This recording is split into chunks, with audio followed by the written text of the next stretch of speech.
La concertation des collectifs des associations féminines dans les pays des Grands Lacs, COCAFEM en sigle, vient de totaliser 4 ans de travail dans les 3 pays de la région du Grand Lac, à travers son projet de lutte contre les violences faites aux femmes et filles.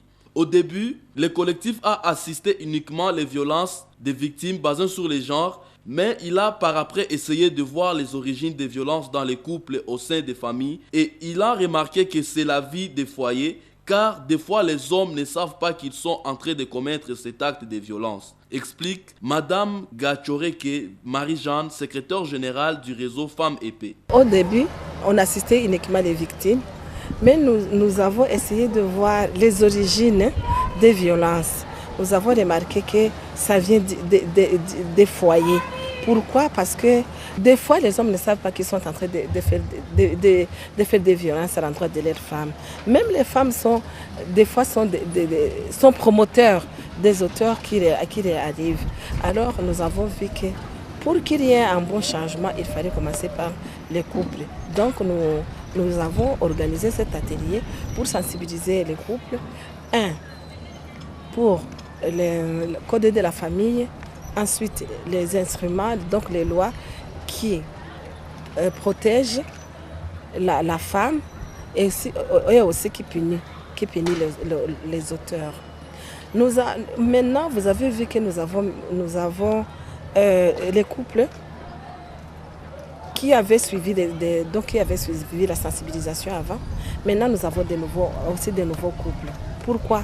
Parce qu'on veut voir la sensibilisation qu'on a fait, est-ce qu'il y a eu un changement parmi ces couples qu'on avait rencontrés avant?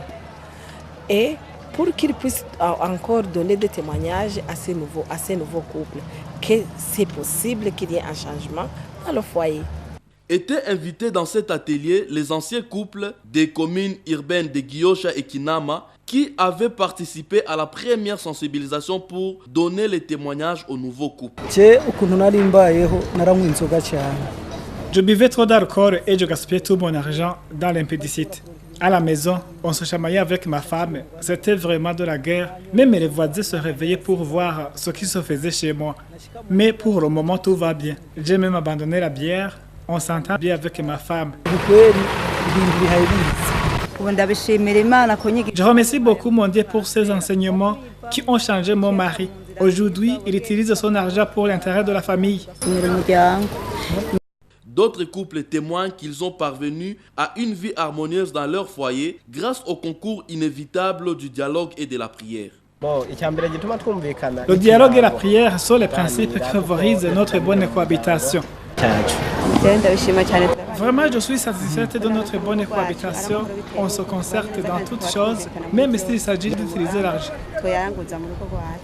Le projet est en exécution, pas seulement à Bujumbura, mais aussi dans la province de Gitega par l'association Dushire-Hamwe et dans la commune Guieta et dans la province Moiro par les CAFOR précisément dans la commune de Kayokwe. Grâce au concours financier du Canada via le Centre d'études et coopération internationale, ceci en sigle.